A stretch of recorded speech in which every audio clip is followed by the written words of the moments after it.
If you're about to launch the software development of your startup idea, before moving forward, be sure to listen to this episode. I'm going to share the 4 steps that you need to go through in order to save time and money.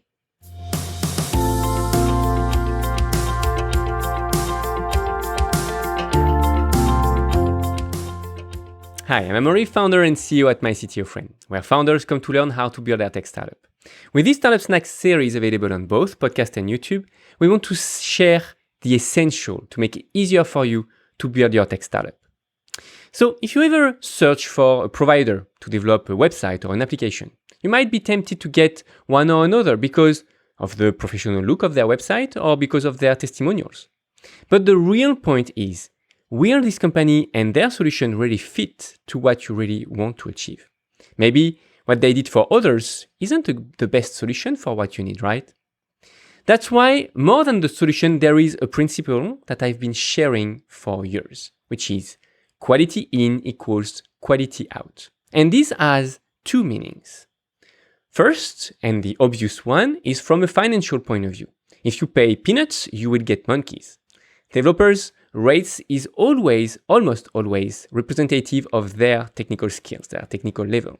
Well, just sometime we can also come across very good negotiator, making us paying high fees for low quality. Even myself, I've been scammed and I've lost $100 before understanding that few years ago, one provider, one developer did not at the level that I was looking for, which, is a fair price for such a good lesson. But of course, the country where we are going to develop the thing will also have their own rates, their own living rates. So before to jump headfirst into offshoring, if that's something that you have in mind, be sure that you have some experience with it first. It is very, very hard to work perfectly with a foreign culture. And it's hard, and a startup is not usually a good use case to learn offshoring management. It's pretty hard, in fact. The second meanings, the quality in equals quality out, is about your work, you as a founder. The quality of the decision you are going to make will make the difference. Transforming an idea into a real product is not only a matter of coding. In fact, it's much more a matter of structuring the idea than coding. Give me 6 hours to chop down a tree and I will spend the 4 first ones sharpening the axe. That's what Abraham Lincoln said. So, more precisely, it's all about if you really want something, you really need to be precise about what you want and how to get it done. That's going to save you tons of energy, and it will also save tons of energy on your developer's time. So basically, this is something that you are going to pay. You are going to pay the developer for his time. Although if he charges you for the global project, think about it. His time is valuable. So if you can save his time, you're going to save money on your development budget. So get prepared first. So that being said, here are the 4 actions that you can take today to sharpen your axe and save tons of time and money. First is by reusing existing solutions, especially if you are in the prototyping stage of your startup. Check if there are not any faster solution by using existing solution. One of the solutions is to search for existing app on marketplace like CodeCanyon as example. There are tons of app templates from few dollars to maybe 100 or 2. And that's much cheaper than reinventing the wheel, right? But real code templates are not the only option. The second option is by using no-code templates. You can find some as example, the Zero Code website, but there are tons of other websites in many languages, by the way.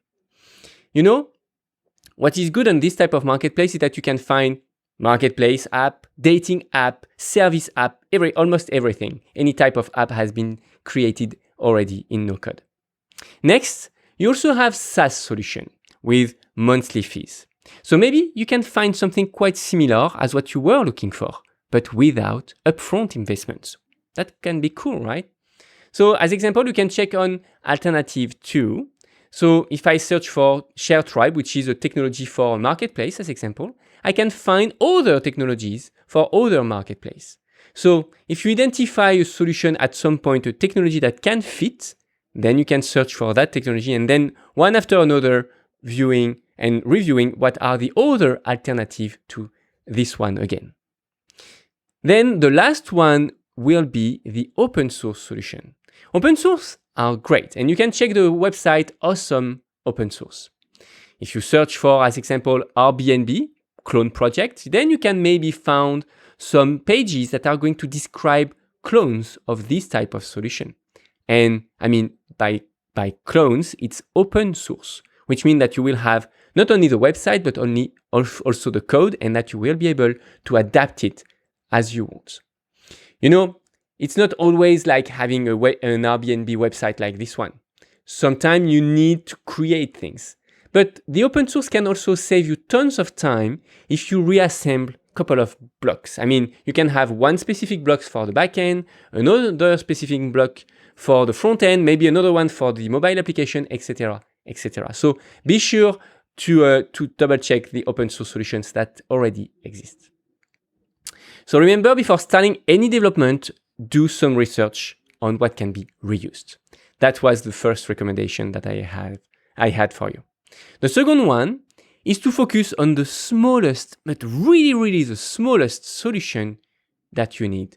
And most of the time, just a basic website with only one feature that will be enough. Just enough to test what you want to offer to your users. Just keep it super simple, right? You know, most of startups, they fail because they try to anticipate too much things. How are we going to scale? How to create a reliable product, etc. No. Just start super simple. When we launch a product, we don't know if it's going to work or not. We don't know if we are going to have a market fit.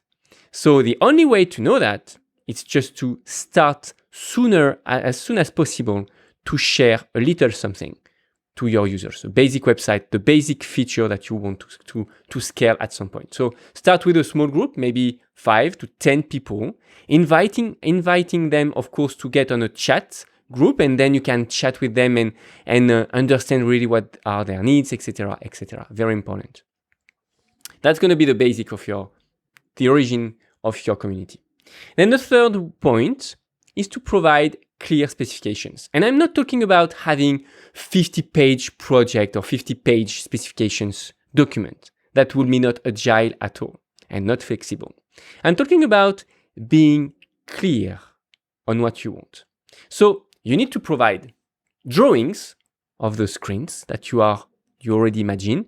You can also just do some snapshots of other websites, of competitors' websites. Just draw on that type of drawings and adapt things. Maybe if you want to create an Airbnb for, I don't know, bikes or chair or whatever, you can just take a screenshot, and then you draw on it, you do what you want to do, the modifications you want to do on that drawings. That's the easiest way. And pen and paper, it's also a very good way to draw screens. Secondly, you need to write down, or you need to describe the customer journey map. So basically, where your customers are going to arrive and where they are going to go. What is the goal, etc. Then basically, you need to provide emails that you want to send automatically, so that it's going to give a good overview of how it's going to work.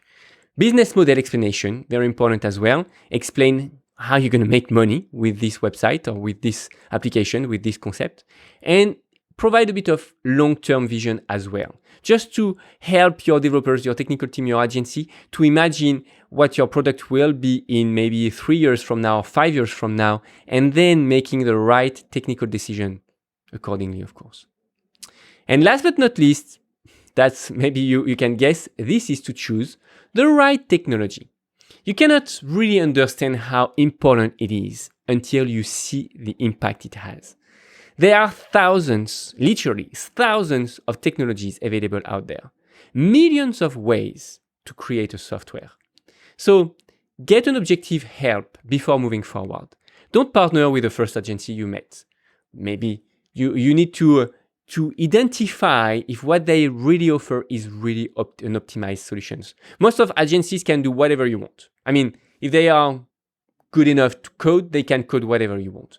But they not all can code things in an optimized way. So in conclusion, first, remember quality in equals quality out. Search first for existing solutions. If you already have 80% of your product ready, that you're going to save tons of time. Secondly, build the smallest version of your application, the smallest things. Even large companies nowadays, they create small versions of their new product. Third, write clear specifications, draw things, customer journey, etc. Get help as well to choose the right technology for your project. Don't go head first with the first provider who has a solution, or maybe because he is cheaper. The quality in often equals the quality out. Be sure that the technology allow your provider to really be cheaper. And this is not a matter of just skills. And that will save you tons of time and money.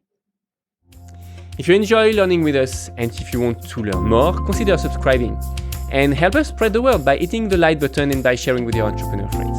Now, if you have any question or want to suggest a topic, feel free to comment down below.